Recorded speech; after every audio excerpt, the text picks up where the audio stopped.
Hey, everybody, welcome to module number 6. Module number 6 is one of 3, 6, 7, and 8, that leads you up to the submission of the final paper of the semester, which is the research argument.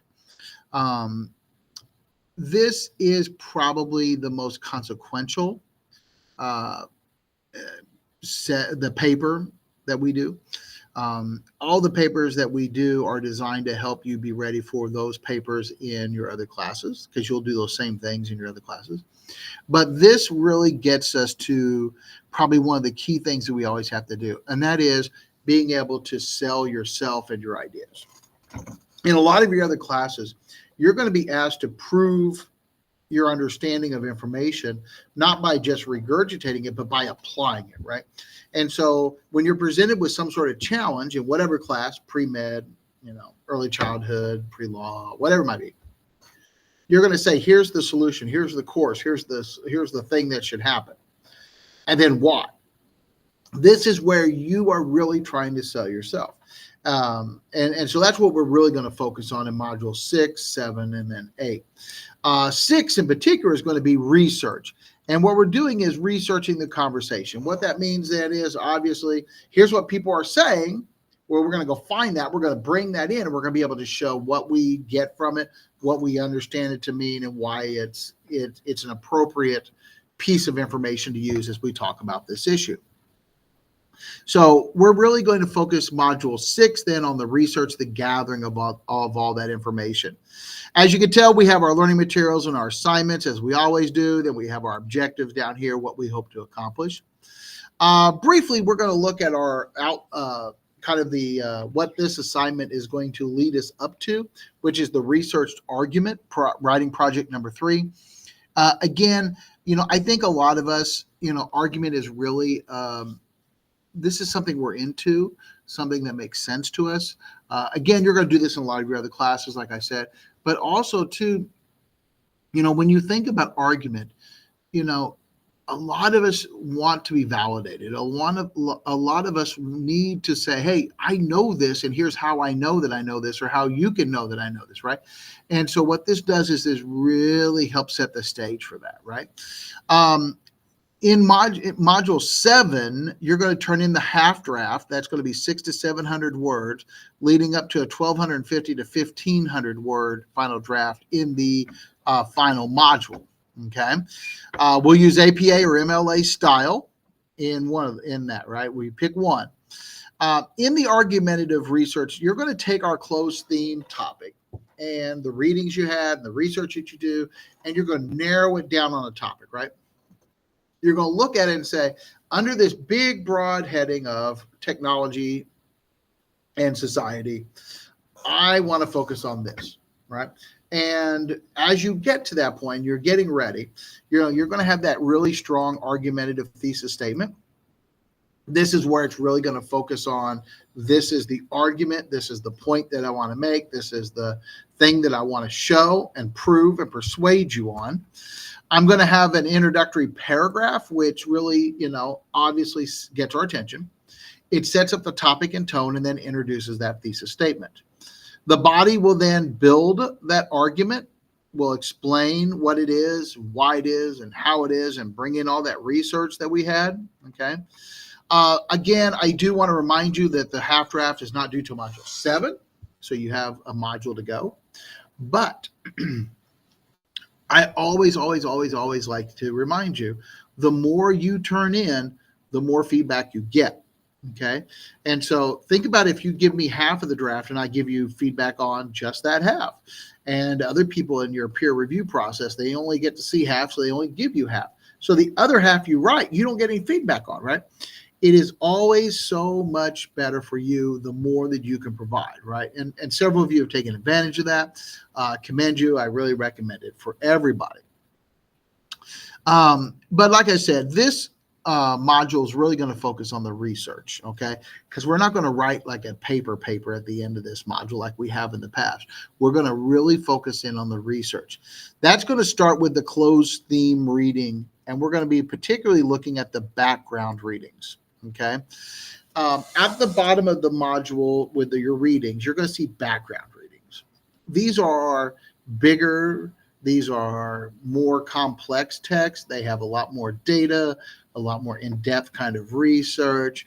And what they're supposed to do is, like, you've been reading about these things, right? Like, you've been looking at, mental health and social media, or, the how Wikipedia isn't so bad, or, whatever the topic might be. Well, this will give you the underpinning of that. What makes something right or wrong, or what are these issues, or what are the numbers that drive this problem, right? So you're going to pick one of those readings. And then when you do that, you're going to answer at least one of those questions. Okay. Now, again, these check-ins really give you the opportunity to go out and read and experience and taste other sources, right? It really kind of allows you to kind of dip in and out of a lot of different sources. Okay. But as you are in here writing about your check-in, we'd like you to think about these kinds of questions. And again, you're going to answer at least one of them. How does it relate to the readings you've already had or commented on? How does it respond to the big topic overall? Does it bring in a new angle or something that you hadn't thought of before? Or does it give you a question like, hey, here's something that I think I would want to know more about, right? But again, this is just a way for you to get a sense of those readings and get a taste of what's out there. But then we're going to get into the library databases. And this is where you're going to start like the real hardcore research process, right? The biggest, when it comes to researching, I find that there's three real issues. One is just finding the source, right? Like knowing the process and how to find sources and where to go off and do that, right? I know that's the first challenge. The second challenge then is knowing that this source is valid. How do I know this is a good source? And then the last question is, do I really understand the source and how it's going to impact my audience, right? Those are three big key questions. And those questions get answered here in this library database search. Okay. There is a video in our resources folder. There's other materials and resources for you to use. But you're going to use one of these sources, one of these databases, to find an article. Now, the reason we're going to use these databases instead of saying, just go Google search something, right? Like we talked about before, like when you go out and you search for something on Google or whatever search engine you might use, it really is like, how do I know this is a good source? What makes it a valid source? How do I know that, right? Some of them are obvious if you're using like some mainstream websites or some legacy sites. Maybe you could validate its credentials some way else, right? But we know that the databases that the library provides for you, we know that all of those sources have already been vetted and cleared, and we know that they're good for you, right? We know they come from valid sources. Now, it doesn't mean that all the information is one-sided. It doesn't mean that everything is good and you have to believe it. You can argue the information, but you're not going to be able to argue the source because all the sources have been cleared. All the sources, we've gone in and said, we know that this is a good source because, okay, the source, where it comes from, how it's being used or something. We know that these are all good sources, okay? So you can trust them. Again, you don't have to agree with every single piece of information out there. That's for you to work, but the databases are valid and you don't have to worry about those sources. So you're going to use that database. You're going to find an article to answer this assignment, this Module 6 exercise. And this is going to walk you through a series of questions. What were you searching? How did you search it? What did you find? What information did you find in it? This is information that you would be able to use to answer the questions of, this is a good source because, or this is how I would source this, or how I would reference it, right? So that one's pretty straightforward. There's 10 questions, 2 points each. And then we're going to get into our discussion board. And for the discussion board, you're either going to use the reading that you just found in the database search, or you can use the article from your background check-in. Okay. And what you're going to do is you're going to expand your research. Okay. When you get to writing, one of the things I always say is you don't know what you don't know. And that doesn't mean if I don't know something, so I have zero knowledge. That's not what that means. It means that you don't know what there is out there to learn about, right? Like you just don't know the topic. You don't know everything about it. You don't know what other people think about it, what other people need. And so you're really at a disadvantage because if you don't know what you need to go find, you can't go find it, right? And so what this discussion board is meant to help you with that a little bit by allowing you to put out there, hey, here's what I'm thinking about, here's what I'm reading, here's what I am wanting to write my paper about, and then just crowdsourcing. Let other people chime in, give their opinion. Like, that was a good source, or I really like that idea, or here's my questions, or here's some things I would need to know. So you're going to take one of those two articles, okay? One of those two. And what you want to do is you want to briefly explain the angle or problem you're interested in pursuing. So when it comes to this researched argument, you take a look at the background, you take a look at the database search, whatever article you want to use, and really share that with us and let us know, like, hey, in this article, I was reading this is what I saw, and this is what I'm thinking about writing. And allow us to help you kind of finesse that topic and break it down and explore it. And then you're going to find at least two other people, preferably three or more, on different days. And you're going to use these kinds of questions to guide your response. Again, you don't have to use any or all of these. These are just some things to think about, but asking you to get into that other person's post and really give them some constructive criticism, some constructive feedback. That's a great topic. When I think of that topic, I think of this. That article was really interesting, but I wasn't for sure if I understood the information, or how do I know that, right? So you're responding to those posts. And again, the goal is to help you expand that, right? And then we do get we have some supplemental learning materials like we always do. And that sets us up for our writing assignment. Okay, now, like I said, we're not writing a paper this time. We're writing a mini annotated bibliography. So, there's so many times I get papers that have a source in it. And that was the technical, the requirement was X number of sources, and there it is. But it is really difficult to know that your source is going to be valid and helpful and beneficial to your argument if you don't understand that source. Do you really know what that source was saying? Do you know what it was really getting at? Do you know what their main arguments is? Do you know how that will or will not help your audience buy into your claims? And so many times people will get a source and they'll scan through, they'll find a quote, grab it, and stick it in their paper. They don't know what that source is about. The annotated bibliography is supposed to get you to that point that it forces you to really look at that source. Okay.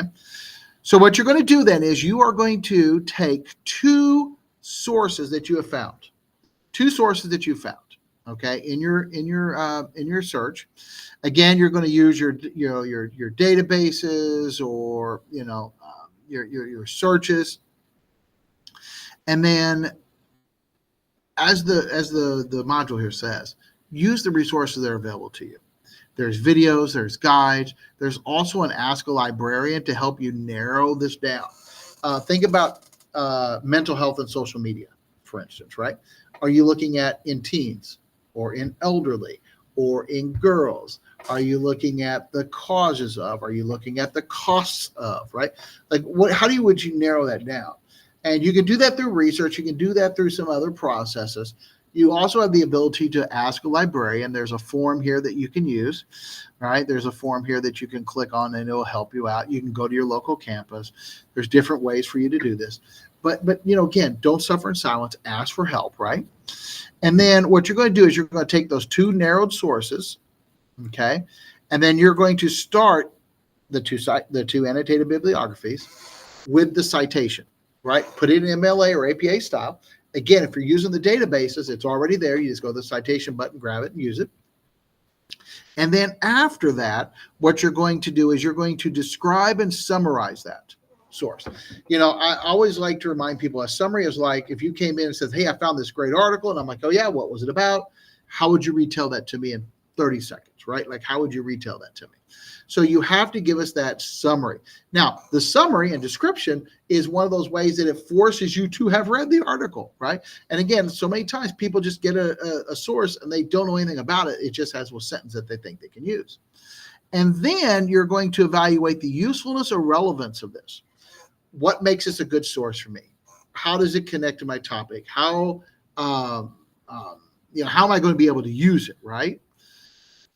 Why is it credible? What makes it valid? What makes it believable? What in here or in my investigation of the source helps me understand that it's going to, be a good, viable source? And then make some evaluations about it. This is a good source because it's balanced, it's fair. What did it do that really shows that? What were the biases? What were the drawbacks and the disadvantages of this source, right? This asks you to summarize, hey, here's what it is. Remember, we did that in the first module, the first writing project. And then really evaluate that, right? Like give us that take on how am I going to use it? Why could I use it? What makes it valuable to me, right? What are the advantages and disadvantages of using this as a source? Okay. And you're going to do that for 2 of them.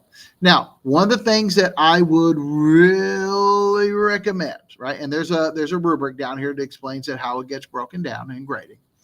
One of the big things I always see in this is when people take the citation and they paste it into the paper, okay, and they start to write the annotation after it, a lot of times that alignment's way off, right? Like now the whole paragraph's indented or is sent or something, right? So please check that alignment. That's always a big thing with this assignment, okay? Guys, I just got to tell you, I have been impressed in all the things that you guys have been doing. You guys have really been doing a great job staying up with everything. Super impressed. We're getting close to the end now, right? Like we're 60% in, right? This is literally 60% in or more into the class. So we're way into it. You guys have been doing some great work, and I know that you guys are going to continue doing that. This is the hardest paper that you have to write, partially because of the size, partially because of the requirements, right? But it's a big paper, and it's going to require you to do a lot of steps. And this is the first step, that researching and getting everything together. So please make sure that if you need something, you're reaching out. Don't suffer in silence. And good luck, everybody.